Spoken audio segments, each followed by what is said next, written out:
Hello and welcome to the Money Marketing Podcast. I'm Katie Pigden, the editor of the publication. I'm delighted you can join us for today's episode, which forms part of a special series with financial planner Chanelle Pattinson. Last year, Chanelle launched her own podcast, Her Future Bright, in which she interviews inspiring women in financial services. Money Marketing is proud to have partnered with Chanelle for the second series.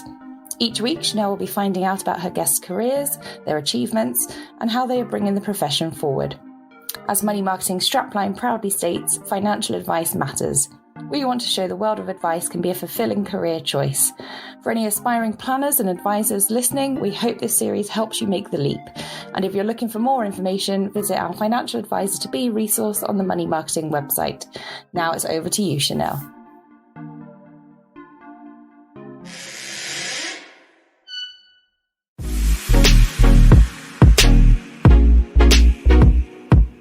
Hey everyone, I'm Chanelle Pattinson and this is the Her Future Bright podcast, where I interview inspiring women in finance. We talk about their careers, their achievements, and how they are bringing our profession forward.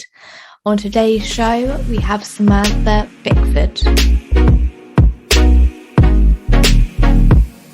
Hi Sammy, how are you? I'm good, thank you. Thank you for having me on today. No, pleasure. I'm excited to hear all about your journey and your career and things like that. So I'm sure it's going to be a great one. So for anyone who doesn't know Sammy, she is the managing director of the Equity Release Lady and the Mortgage Girl. So to start things off, could you please tell us a bit about your journey so far? Yeah, of course. So my journey so far, I would say, has been a busy but exciting one. So I started off 4 years ago in financial services just as a mortgage administrator. Not really knowing what I wanted to do, what direction I wanted to go in. Fast forward 2 years, I'd taken all my qualifications. So that's the CMAP qualification for mortgages and the CIRA qualification for equity release advice. And then another 2 years on, we've now launched the Mortgage Girl and the Equity Release Lady. So yeah, it's been a fast trajectory, but very exciting. Yeah, amazing. And we'll definitely dig a little bit deeper with that. So you started off, and I was doing a little bit of research into you, started off in letting and sales, which obviously gave you some experience, I guess, in sort of like the roundabout of mortgages and things like that, the housing market, I suppose. So at what point did you make the decision that you wanted to be a mortgage advisor, and why? Yeah, it's a lovely story, actually. I didn't really make that decision. It kind of just happened. So I used to go to football every week with my son, standing on the sidelines like you do, football mum. And I became friendly, chatting to the parents there. And I started becoming quite friendly with one of the dads. So we would chat on the sidelines, and he was a mortgage advisor. So he'd recently started his own company. And then obviously with me being in sales and lettings, we just naturally would chat about the industry and the property market. And then he would, always being the professional, how's work? Yeah, it's great. It's really good. Yeah, I'm loving it. When actually I was not loving it. I was very tired, overworked, underappreciated, just in that type of role where it just wasn't my sort of life goal. But change is scary, and I wasn't quite sure what I wanted to do, so I just stuck it out probably for longer than I should have. And then one week, Stuart said to me, how's work, how's business? And I just thought, I'm just going to be honest. I'm not going to stand there and say, yeah, it's great, thanks, really busy. But I said, you know what, I'm fed up. I'm so fed up. I need a change. I don't know what I want to do. And he said, come work with me. And I said, I don't know anything about mortgages. That's the other side. I deal with the sales. So he needed some female organisation, shall we say. He was a one-man band at the time. So yeah, I came on board and did all of his admin for a little while. And yeah, I was quite happy with that. But I think it was really nice that he seen something in me that perhaps I didn't see in myself at that point. And he was like, no, you need to be an advisor.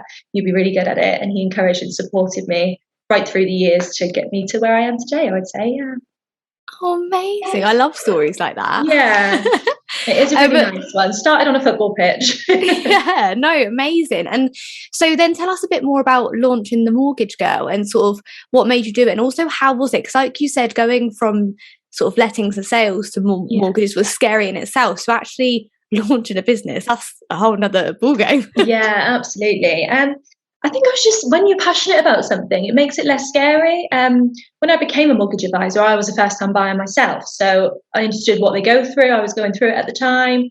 And I identified that there's a real vulnerability to first-time buyers. It's such an overwhelming thing to do. It's one of the biggest decisions you make in your life. And I felt that I never wanted my clients to feel that after sitting down with me for an hour, they're going home going, God, I still don't understand. I don't so much to think about. So I wanted to create a new brand that gave them all of that information that they could, look at in their own time, do their own research, become educated on it, rather than having to go to 10 different places to find that. They can go to the Mortgage Girl website, and we've got guides, brochures, downloads, videos, step by step of the whole process, so that by the time they're ready and then they come to me for advice, they get it and they don't feel so overwhelmed. And that was just really important to me, that there was a new sort of modern, young, fun brand, and it's just not your boring sort of scary mortgage advice. You enjoy it. Yeah, no, I totally agree, and it's so needed, like completely. And did you find a lot of that came in when you were doing like your branding, when you were creating your brand? Do you feel like that tied in a lot with the sort of mission you had? Does that make sense? Yeah, absolutely. So the Mortgage Girl, it wasn't necessarily intended at women. The Mortgage Girl was just because I was the Mortgage Girl as such. We have lots of single men that come to us, a lot of my clients. That's not a particular niche area. It was more of a first-time buyer specialist, sort of young, modern brand that reaches out to sort of people in their 20s, 30s, 40s that need that advice. There's great mortgage advisors out there that have been doing it for a long time, don't get me wrong, but I find that the sort of older men are very set in their ways. They've been doing mortgages for 30, 40 years, like, this is what you're going to have. And I wanted to just to be that point of difference in the industry.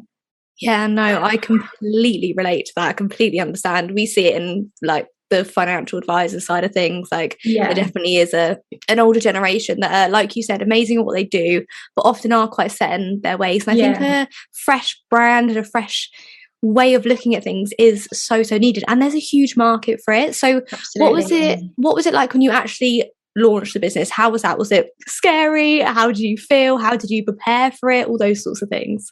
Yeah, the timing was amazing, really. So we launched sort of over Christmas. We did a soft launch over Christmas, so that when people are home, sort of having that time off together, thinking about what they want to do for the new year, setting their New Year's resolutions, the Mortgage Girl was sort of there, ready for early January.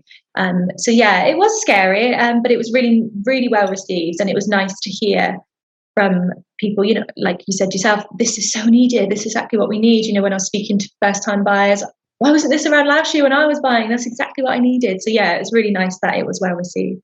Yeah, no, amazing. And so you've also now launched the Equity Release Lady.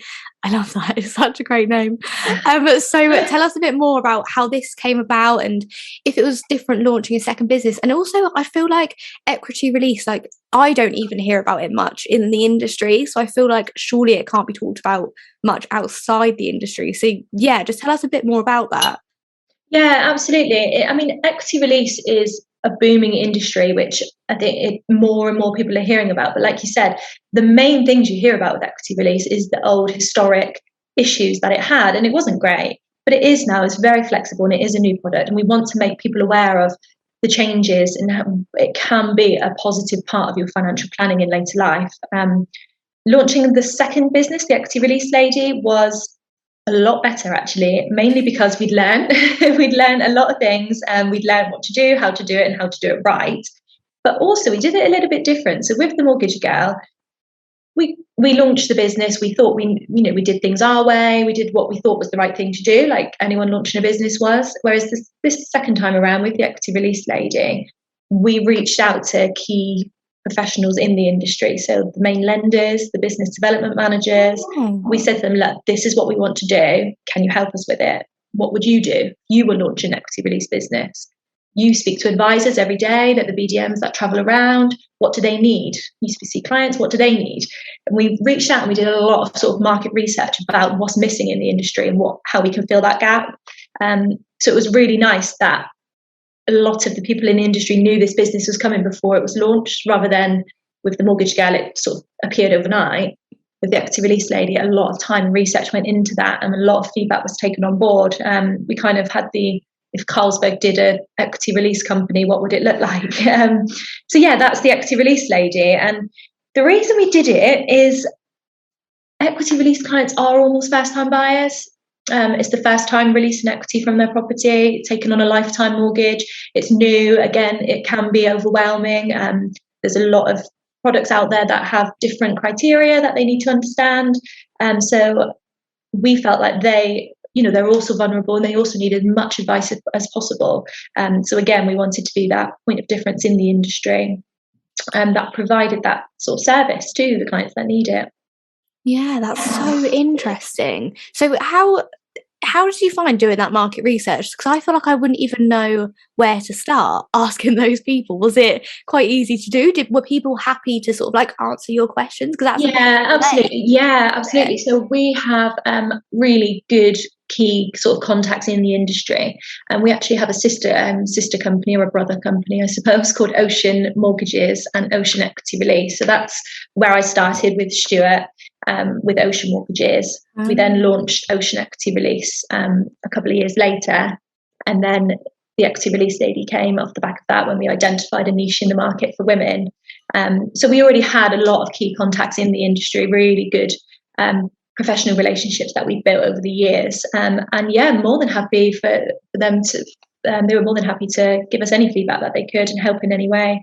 The Equity Release Council, which is the sort of governing body for the equity release industry. The chairman of that had several conversations with us, just to say that he felt like it was a great opportunity to sort of niche the market to help sort of vulnerable women. It was really, really well received, and they were more than happy to give us as much feedback as they could. Yeah, that's so interesting. It's such a good way of doing it that I suppose it obviously makes huge sense to go out and do market research, but I don't know, I just wouldn't have thought of it. But no, amazing. So what sort of piece of advice would you give to someone who's thinking about going out and launching their own business? Because as we said, it's a scary thing to do. Yeah, absolutely. And I think it's really important to have someone by your side whilst you do it. And whether that's, a business partner, a fellow director, or just someone who's happy to give you that advice and guide you. Don't try and do it all on your own, because it is a lot of work and it is hard, and you need someone to bounce those ideas off, ask for advice. If you know someone in the industry, reach out to them, ask how they did it, ask if they've got any tips. LinkedIn's great. LinkedIn's how we found each other. It's how I found our advisor, Tracy, who I'd go on to talk about. And reach out to me if you don't know anyone. Ask me how I did it. If I've got any advice and tips, I'm more than happy to help. I think the main thing is having a niche, having something you're passionate about. While having a niche may restrict some of the market, if you're only targeting a particular part, if you're really strong on your brand and that's something you're really passionate and you care about, then I think you've got a really strong business opportunity there. Because you've got a purpose. I feel like it's just so important to want to make a difference. Yeah, and I think what you said about having a niche, I think that's such an interesting conversation I've had a few times with different people, that sort of everyone that I know who's in business and has a niche says it's an amazing thing to do, and they always say sort of, by trying to serve everyone, you serve no one. It's something like that, isn't it? And I do think that's so true, but it just seems scary that you're going to isolate other people, but that tends to not be the case. Yeah, of course. Well, with us, it was really important that we offer our services to women that otherwise may not find us. From a client perspective, we found that women prefer to speak to women. There's an innate trust between women, and then they feel like they have a sort of supporter and advocate. They're less likely to be faced with a salesman, which I feel is so important with equity release, because it is a really scary decision. Especially if you're newly divorced, recently bereaved. I can't think of anything worse than a woman in her sort of 70s, 80s who's having to make real big financial decisions about her property, her finances, that she's never had to make before because her husband's done it all. And if she's recently bereaved, she needs someone to help her, to hold her hand through it, to talk to her, not someone to come in and sell a product to her, which I think is just horrible. And, I'm not saying everybody does, but we just wanted to be that company that really strongly, our brand is empowerment, education and support for women. Yeah, 100%. And I literally had a client a couple of weeks ago call up and say, I've got a friend of a friend who is looking at equity release, but obviously years ago I had all this bad press and that kind of thing. So I think it's amazing that you're trying to sort of change that sort of tone of voice of the market. But apart from that, something you also feel really passionate about is women pursuing a career in finance, which obviously I completely agree with you there, and definitely on board with that sort of vision and mission. So tell us a bit more about why sort of you feel like this and your own experiences. Yes, male advisors outnumber females 4-1 in the equity release industry. And, that's something we want to change. As a society, we're constantly trying to level up the gender divide in every other area. So why are we not trying to level up the gender divide in financial services? Historically, it's a male job, male financial advisors. And yeah, we do want to be a voice in that industry to change that. Even the construction industry, for example. My husband came home the other day, he's a builder, and he told me his new site manager is a 25-year-old woman. And I was like, that's amazing. That's so good. Like, you never, ever hear of that. So there's more women going into these type of industries. Why shouldn't we be encouraging young females to come into the financial service industry? Because it is exciting and it is really needed. No, I completely agree.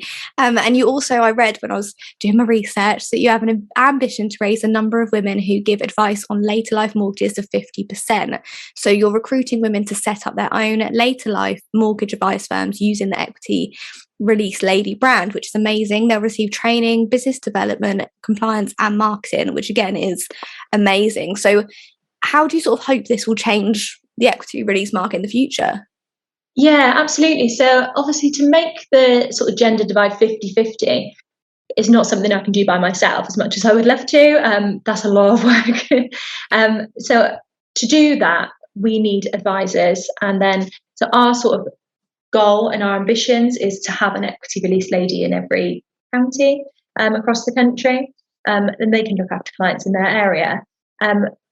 By doing that, I have a really big ambition that those advisors will then go on to train other advisors, and then that's increasing the numbers that way.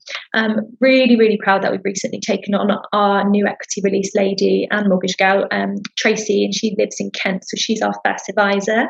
So the equity release lady launched in July, and yeah, we've just taken on our first advisor, which is great because it's really nice to see our sort of ambitions coming true. So Tracy has a background in corporate banking. She was recently made redundant, didn't really know what career path to take. She was going to take her CMAP qualifications, and she was just looking for a new opportunity, really. So again, LinkedIn, we reached out to each other, and yeah, Tracy's now actually really saying she's doing amazing, and it's so nice to have her on board because I know that she's got that potential to then have other advisors under her to train them. They then go on to train others, and then that's how we realise that 50-50 gender divide, by just encouraging advisors into the industry via our sort of supportive network. Yeah, amazing. And I also think as well, when it comes to things like that, it'd be interesting to see if you think the same with financial services and financial advice, financial planning. I personally think that the more female advisors we get on board, the more female clients we're likely to get, because like you said, women do often prefer to speak to women. They do have sort of a immediate trust with other women. So I like to think and hope that by there being more female financial advisors, we'll get more females coming for financial planning, financial advice, and absolutely having more control over their money in general. Yeah, and as we know, men have the bigger pensions historically. And yeah, we are finding that more and more women in their later life especially are all of a sudden having that responsibility of managing the finances, which they never have before. So it'd be really lovely if we have younger financial advisors encouraging younger women to come and deal with their finances as well as the men. Keep that equal too, so that they're not found in that situation later life when their husband passes away or they're at a divorce. Oh, he's got the pension. What am I going to do about my finances now? They're prepared for those situations right through their lifetime because they've had an excellent financial advisor to support them throughout. Yeah, no, I completely agree. Amazing. And something that I read that was very exciting for you was that recently you appeared in the Times newspaper as a top rated advisor. So tell us a bit more about this and sort of what it meant. And that's so exciting. Yeah, absolutely. So the main thing that means about to me with that is that it's based on client reviews. So it's part of the Vouch For campaign. So Vouch For is a site where clients can go online and review or find a financial advisor and leave reviews for a financial advisor, or in my case, a mortgage advisor. So Vouch For have a campaign with the Times newspaper where they look at all of the advisors' reviews, and I'm really proud of the 5-star reviews that we've had, which then led to me named in the Times newspaper. So whilst that's really lovely, essentially it's my name in amongst hundreds of others in the Times newspaper. So, you find it, oh, there I am, that's amazing. But the fact that it's based on client reviews is what's really important to me. But I'm also really proud that more recently I've been asked to comment a lot in national newspapers, which I think is key for clients because they're seeing real people, real comments. And then that's when they come to me because they've seen my sort of honest opinions. And as it's a national newspaper that they love and read daily, it's a respected view. So it's really nice. That's something I'm really proud of because I'm able to reach more clients that way, and they're able to find the equity release lady or the mortgage girl through my opinions on articles that clearly mean something to them because they're reading it. Yeah, 100%. It's amazing, definitely. And this section sort of, I like to sort of talk about your obstacles in your career, your biggest achievements, all those sorts of things. So the first question I always ask is, what has been the biggest obstacle in your career so far that you've had to overcome? I would say a couple of things, actually. I think mostly just juggling it all. I'm a mum, I work full time, trying to look after the boys and, everything, launching two new brands in the space of a year. It's been very busy, very exciting, but it has been challenging, don't get me wrong. But this is why we've done it. This is why I wanted to create almost a franchise so that nobody has to go through that. Everything's tried and tested. We've got the best practices. It's almost sort of a pre-packaged business that you can come on board and offer to your clients. So they don't need to go through all of that stress of launching a new business. They can come and join our sort of supportive network of women and be part of it. I think the other thing as well, and this is a bit of a taboo subject, I think, but I think it's important, is you heard of Imposter Syndrome. Yes. Yeah, and I feel like I speak to a lot of people about this, especially sort of successful women in the industry. It can, you're up against these men who've been doing it for 40, 50 years. And most recently, I've been asked to consult for a major equity release lender and to come and give them my opinion on products in the market in general and things like that. And yeah, I need to learn to be proud of that and accept, I'm there because I've worked hard for it. But at the same time, you think, oh gosh, I've been doing this for years. So should I be here? Should I be doing this? And I've been reading about it a lot. And it's that imposter syndrome where you need to, be proud of yourself and your achievements and not doubt yourself. And I think that's an obstacle for me. And I think for a lot of people, when you've worked hard for something and what you've worked hard for is happening, and yeah, it's a bit like, okay, I'm here now, and I've worked hard for, we've achieved it. What's next? Yeah, no, that's amazing though, being asked to consult, but I completely understand what you mean. Like, I think it does make it even harder when, like, I've been to conferences or like I've sat on a panel with the youngest by probably 30 years, and it makes you sit there and think, like you said, I'm so much younger than you, I've got so far less experience. Why on earth am I sat here? But then you have to try and think they've asked you for a reason. They've not just randomly selected you, they've picked you because they value your thoughts, they value your opinions, they value your knowledge. But that's a really hard thing to do. Yeah, absolutely. And I think the only really way to overcome that is, I think, with time and experience and just knowing your value, knowing your worth. If you work hard for something, you deserve to be there. And I think I just remind myself a lot, and Stuart reminds me of that a lot, bless him as well. I was really, okay, oh gosh, they want me? Yeah, you've worked hard for it, you deserve to be there. Okay, yeah, no, I do. Amazing. And what would you say is your biggest achievement in your career so far? I think just the fact that I've gone from a really new person in the industry, 4.5 years ago, to, like I said, now being asked to quote for national newspapers and consult for lenders and things is amazing. And yeah, it's just really nice to be recognised and sort of respected for my opinion, I think is a massive achievement for me. But business-wise, definitely taking on Tracy as our new equity release lady and mortgage girl. It's really exciting that the brand is starting to grow, that we're starting to expand. And yeah, we've got big expansion plans for next year. We want to take on probably another 5-6 mortgage girls and equity release ladies, and we've got big plans for it. And this is just sort of step one, and it's really nice that it's happening. All the steps we've put in place have finally come to realization, so it's really nice. Yeah, and I always think, like, you never know in a year's time where you could be. It's so exciting where you could be in a year's time. Like the fact you've taken on Tracy already, in a year's time it could be. You never know, do you? Well, we've got quite a lot of interest already. We have got someone from Wales. We've got Cardiff, that is Wales. We've got Cornwall. We've got several areas that we've got people interested in joining the Mortgage Girl and the Equity Release Lady. Watch this space. Who knows what next year will bring? Yeah, amazing. And what piece of advice would you give someone who's starting out their career in finance? Yeah, that's a really good question. So I think I would say, again, just surround yourself with really nice people, really experienced people that can sort of guide you in the right direction. It can be scary, but I think if you've got someone that you can talk to, guide you, support and encourage you, you can't go wrong, really. It's a very difficult industry to do it by yourself, and it can be quite lonely. So even if you are, a self-employed person, have those weekly chats, reached out on LinkedIn, surround yourself with people who can advise you and guide you in the right direction, so you don't feel lonely and you don't feel overwhelmed.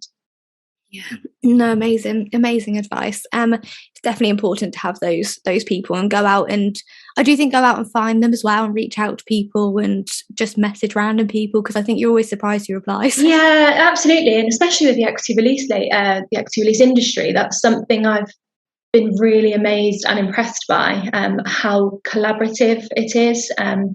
The industry itself is not competitive. The advisors are more than happy to help each other. We reach out to a lot of other advisors in the industry and ask them for advice and tips, and they'll do the same to us. And mortgages is the same. It's a little bit more competitive, but the equity release industry in itself is such a friendly place. We have a fantastic Facebook page for industry professionals. So we've got one for mortgages and equity release advice, and we've got, I think, about 400 people on there now, and it's great. They're just, if they're feeling a bit lonely, they need some advice, they just need someone to bounce ideas off, marketing ideas, ways of reaching out to new clients. It's a really good group to be a part of, and we created that about 2 years ago, just for that reason, really. New people in the industry wanting to find others that they could get some advice on. We're really proud of that Facebook page, and it's going from strength to strength. Yeah, no, it is amazing to create a community and sort of a place for everyone to come together. So we are coming to an end now, but I would love to ask you for a book or podcast recommendation. Do you have anything for us? Yes, Good Vibes, Good Life. Heard of that one? Yes, I think, definitely. I haven't actually read it, but I've had so many recommendations to read it, so I probably should read it. Yeah, Good Vibes, Good Life. I love reading. I'm an avid reader. I read probably ridiculous amount of books. I've got a stack of about 25 next to my bed at the minute. It's ridiculous.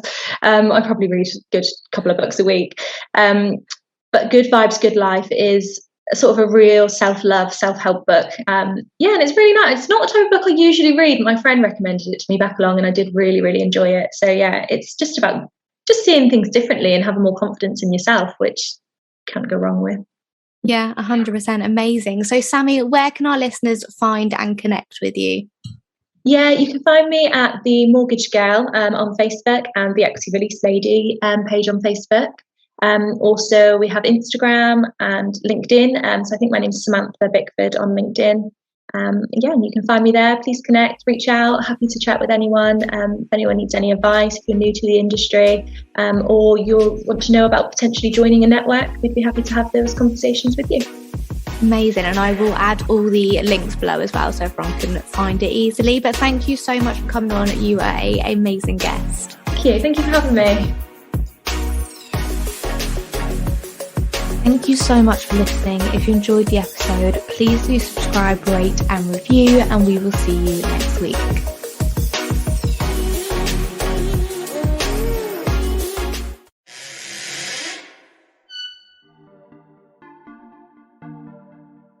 Thanks, Chanelle. To catch all episodes in the Her Future Bright series, make sure you subscribe to the Money Marketing Podcast. You can find us on Apple, Spotify, Podbean, and directly from moneymarketing.co.uk. Whether you've been an advisor for decades or if you're looking to start your journey, you'll find plenty of useful content on our website. To ensure you never miss out, sign up to our newsletters, register for our magazine, and give us a like or follow on Twitter and LinkedIn. We also hope to see you at one of our events later in the year. Until next time, goodbye.